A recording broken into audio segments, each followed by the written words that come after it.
Our scripture today is Psalms 46, 1 through 7. I have a Bible that I used back in the dark days. It has 4 different biblical interpretations, including King James. And ended up not using this because I like this one the best. So let's read God's word. God is our refuge and strength, a very present help in trouble. Therefore we will not fear, though the earth should change, and though the mountains slip into the heart of the sea. Sounds familiar. Though its waters roar and foam, though the mountains quake at its swelling cry. There is a river whose streams make glad the city of God, the holy dwelling places of the Most High. God is in the midst of her. She will not be moved. God will help her when morning dawns. The nations make an uproar. The kingdoms totter. He raised his voice. The earth melted. The Lord is host with us. The God of Jacob is our stronghold. The word of God for the people of God. Thanks be to God. All right. Go ahead and show that first picture. I'll put the man's name up. This is the home of the United Methodist pastor, Reverend Andrew Wolf. He is the associate pastor at St. Paul's United Methodist Church in downtown Houston. The church is one of those big stone, sort of Gothic-looking things like our Baptist neighbors used to be next door. And it's a big church. I mean, normally they have to run 3 worship services in order to get everybody in. They have an 8:30, a 9:45, and an 11 o'clock. And their website is cautioning everyone today that there would only be an 11 o'clock service. So I hope you'll be in prayer for our brothers and sisters at St. Paul's UMC this morning. Because as you can tell, there might be some distractions going on amidst the staff. These disasters sometimes stagger our imaginations. I think it's been at least since Hurricane Katrina that we've had this big a mess to think about. And when we think about it, especially within the United Methodist Church, then we're talking about the United Methodist Committee on Relief. You know, it's too bad we couldn't come up with a better name, because the initials are UMCOR, which doesn't move anybody to anything. But there it is. So when the disasters roll in like this, then UMCOR begins planning. And UMCOR has what they call the 4 R's of disasters. All right? The first R is called ready. And ready is undergoing all the time. Some of you might remember that back in April, we took a communion rail offering that went to the United Methodist Committee on Relief. That's because Methodist churches pay for all of UMCOR's administrative costs. So if you have a friend out there who's saying, hey, I'd really like to give something for Hurricane Harvey relief, but I'm worried about how much goes for administrative costs, you can say, well, you can always give through UMCOR because the administrative cost has already been paid. That means that everything that gets left at the communion rail today, 100% of it will go to Harvey. That's it. There will be no administrative cost. Now, UMCOR does a fairly good job of controlling administrative costs anyway. You know, we always think of UMCOR and we think of big things. The reality is, it's 4 people. There are 2 general secretaries who are in charge of international disasters. And so they go from country to country to country, looking over the situation, finding out what needs to be done, and coordinating. There's one general secretary who does nothing but national disasters. Guess where he is this morning? And then there's one poor administrative assistant who tries to keep up where those 3 are, and get airplane tickets for where they need to go, and then try to coordinate the information that they're sending back saying we've got to do this and this and this. So the reality is, UMCOR is only 4 permanent full-time people. That's it. Everything else gets done on the ground where it's needed. Ready is when you and I took up that offering in order to pay for the administrative costs. Ready is when we make cleaning kits. Nice going to Sunday school. That's you all are the new skin, new wine skin. What are you? New Lens. The New Lens class has already made up 10 buckets. They managed to get everything in there and get the lids on, which is really something, let me tell you. I've done those. I have to have a hammer to get those things closed when I do it. But they've already done 10 buckets. There are United Methodist churches all over the country who do these sorts of cleaning kits, these flood buckets, who do health. Chuck Edwards came up to me before the first service. He said, "Do you know how many kits there are?" And I said, "Yes, I do.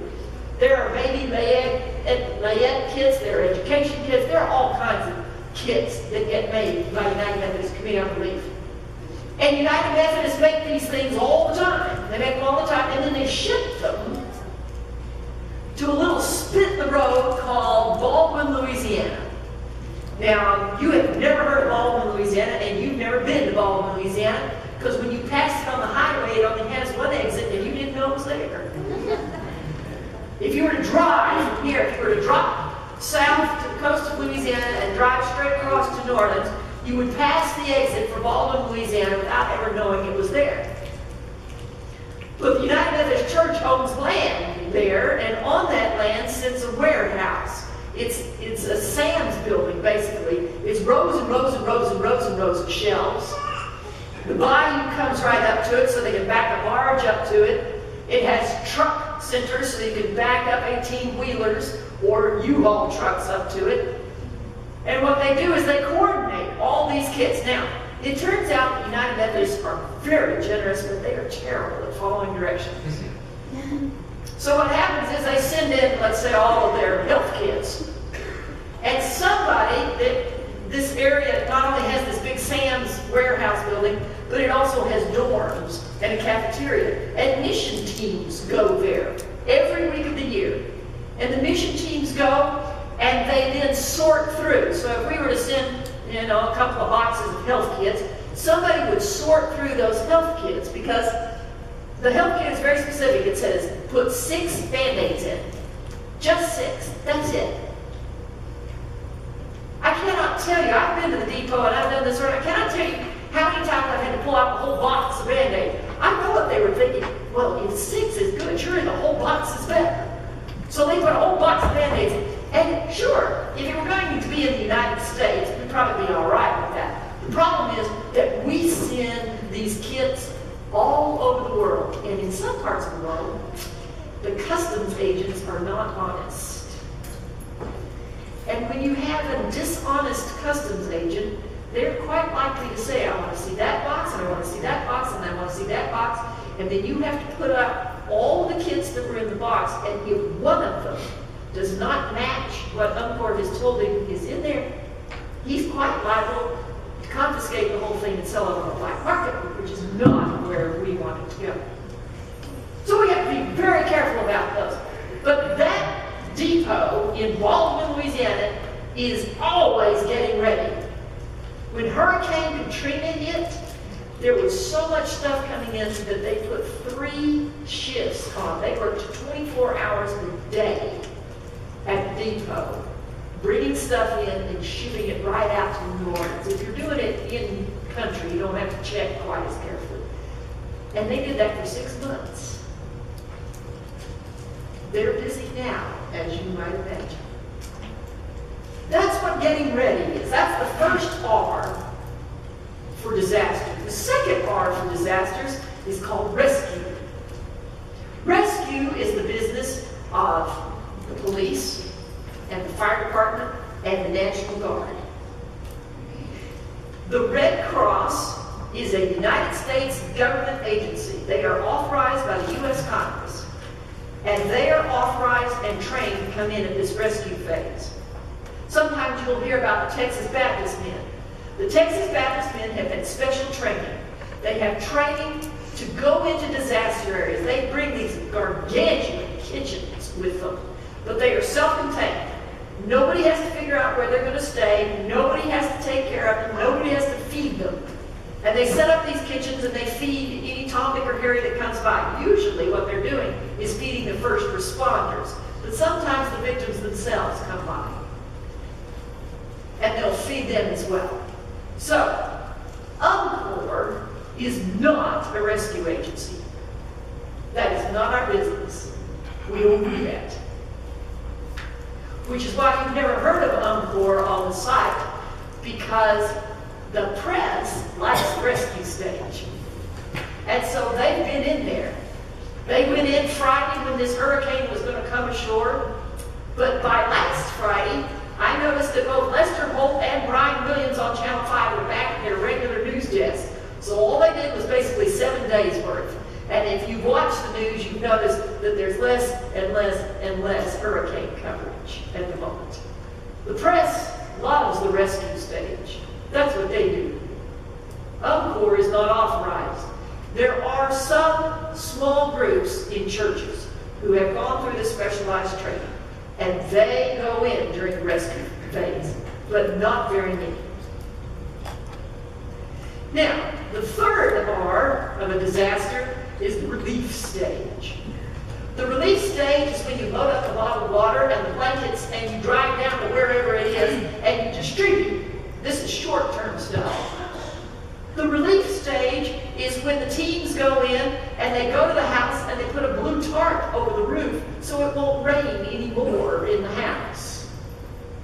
Okay? UMCOR is very good at the relief stage. The relief stage is temporary. It's getting everybody safe, everybody housed, making sure they have enough food. This is the temporary patch job at this point. Then the fourth R of disaster, this is the recovery phase. This is where you go back to the house, take off the blue tarp, and fix the roof. This is where you go in and make sure that all the carpeting and all the flooring has been pulled out, that all the drywall is pulled out. This is where you kill the mold before you put the drywall back up and before you put the flooring down. This is UMCOR's specialty. This is where we are the best.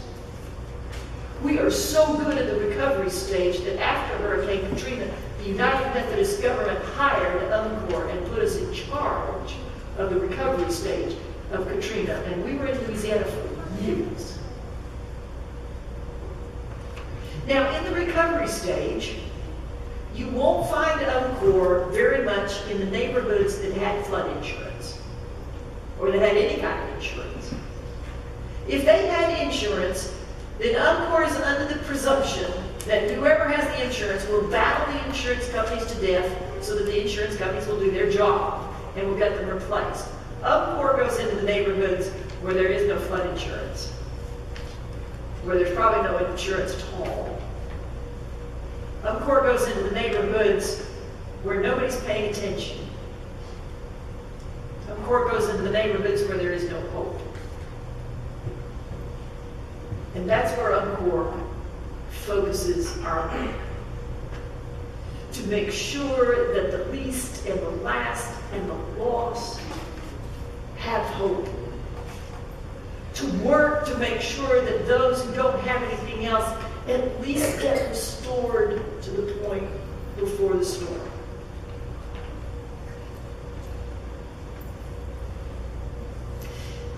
And that's also not where the press goes. So you won't see any pictures in the paper. You sure aren't going to see any on the nightly news. But that's where you are.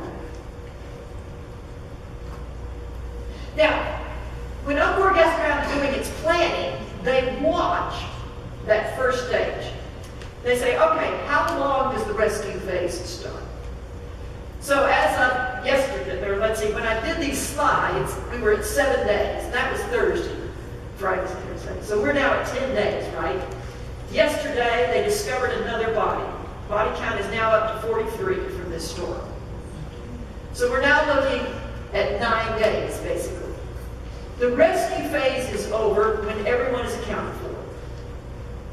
When everybody's accounted for, that's the end of the rescue phase.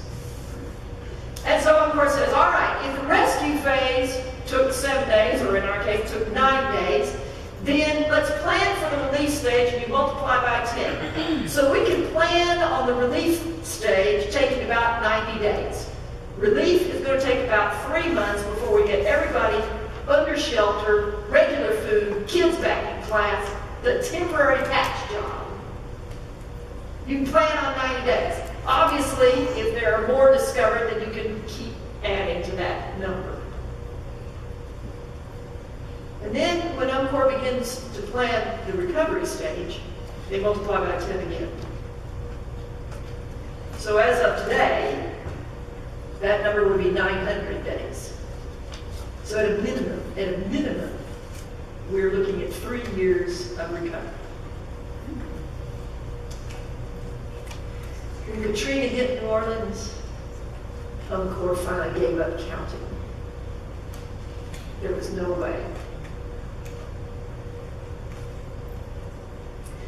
This is who you are. This is the planning that is going on in your name. And when you come to the communion rail and leave your communion rail offering today, when you mark your check or your envelope or whatever it is, hurricane relief, this is what you're doing. This is what you're going to be doing.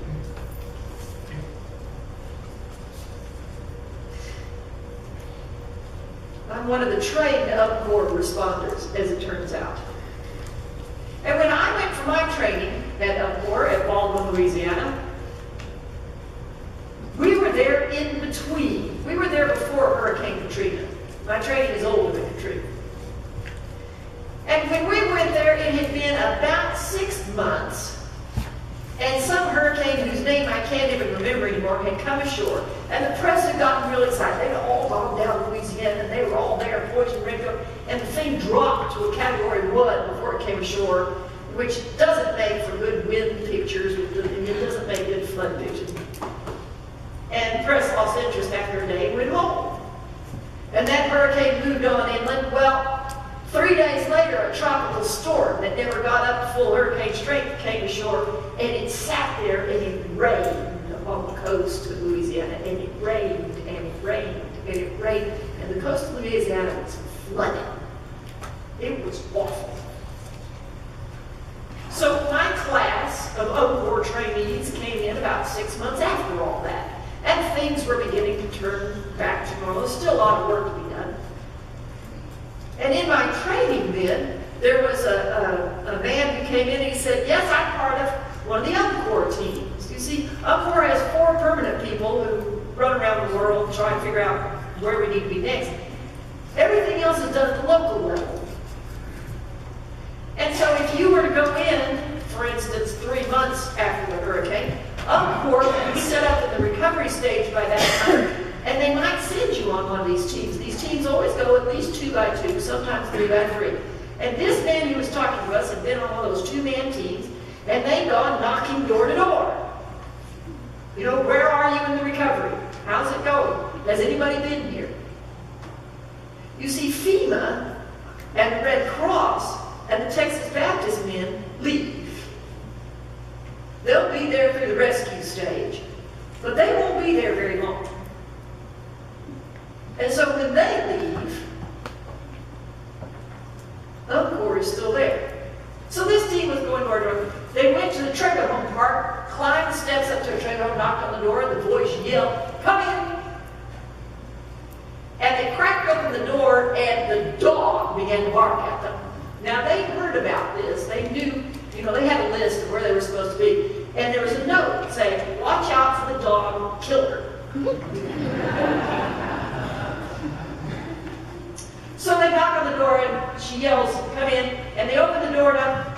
Turns out the killer was a chihuahua. It was the meanest chihuahua you could ever clap eyes on. And it had hit a lot of people that had come to talk to this woman. Well, these UMCOR people, you know, they helped the chihuahua out, and they were taking notes, and it turned out the woman was blind. She was also wheelchair bound, which meant that she had not been out of her house because she couldn't navigate the steps. And the whole time that, you know, they were both talking to her, and one of them was taking notes and holding the dog off. The other was going, what's that smell? Where's it coming? And so he sort of quietly got up and he walked, near a short hallway in a mobile home like that. And he got back to the bedroom, which still had a hole in the roof. In southern Louisiana, which meant that every time a weather system came through, it had rained in this bedroom. For 6 months, the woman had moved herself into the front room. She had a burner plate and killer dog. So of course, the workers were taking all these notes. The two of them left. The first thing they did was to go back to town and hunt up the Meals on Wheels people. And they went in and talked to them and say, "Do you know Miss so-and-so?" "Oh yeah, her dog is mean." To which the response was, "Get over it. We need to be taking meals to Mrs. So-and-so." And then they hunted up the local Lions Club, because the Lions Club is known for their work in ministry with eyesight. And they said, "Do you know about Mrs. So-and-so?" "Well, no, we hadn't heard about her. There's something wrong. Right now she's blind. We don't know if that's a permanent condition. Well, we'll look into that. Watch out for the dog." And then they went to the scouts.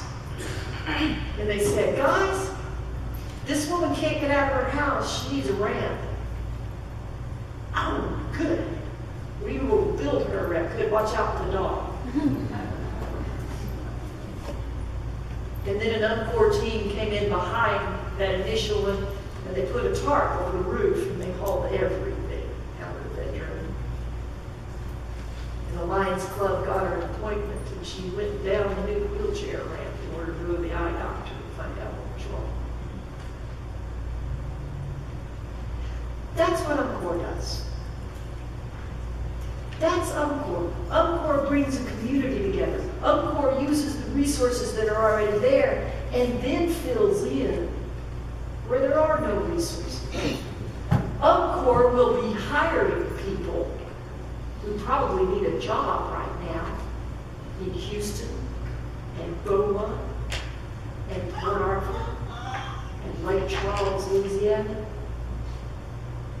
They will hire people who will coordinate these kinds of teams and efforts, and then the volunteer teams will begin to come in to find out what's wrong and what needs to be done. The newspaper this morning had another story. Ken Archer, age 71, couldn't bear to bring his wife, who was staying with his brother in Marshall, to see the damage to their home. The couple's daughter and son-in-law drove in to help salvage whatever was left of the one-story home, which smelled like sewage. The stench was worst in the master bedroom, where they expected to find one of their cats dead. The family's other cat was also found dead on the property. Flooding from a nearby lake toppled the retired Methodist minister's bookcases, destroying hundreds of books about history and theology. A couple of times, just out of the blue, I sit down and bawl for about a minute or two, he said, after a full day of cleaning. And then I just get myself together and say, okay, this is what I gotta do. Whether it's a retired pastor, whether it's the associate pastor at St. Paul's, and all those other brothers and sisters of ours. But the odds are really good that UMCOR is going to be the last one out. And so what does all this have to do with Jesus? Okay, Kelly, you can show that last slide. Hurricanes, are limited to what happens on the Gulf Coast. They're not limited to rain and wind. Sometimes the hurricanes come in the form of 3 funerals within 8 days in a community. Sometimes the hurricanes come because of a lost job. Sometimes the hurricanes come in terms of a bad medical diagnosis. Sometimes the hurricanes come death comes into the family. And in all those kinds of storms, whatever the storms of life that are raging, you and I witness that the Good Shepherd walks with us through it all. Dear Lord, be good to me. The sea is so wide and my boat is so small. But nobody ever sails in that boat by themselves. Amen. UMCOR is there, which means that you are there too.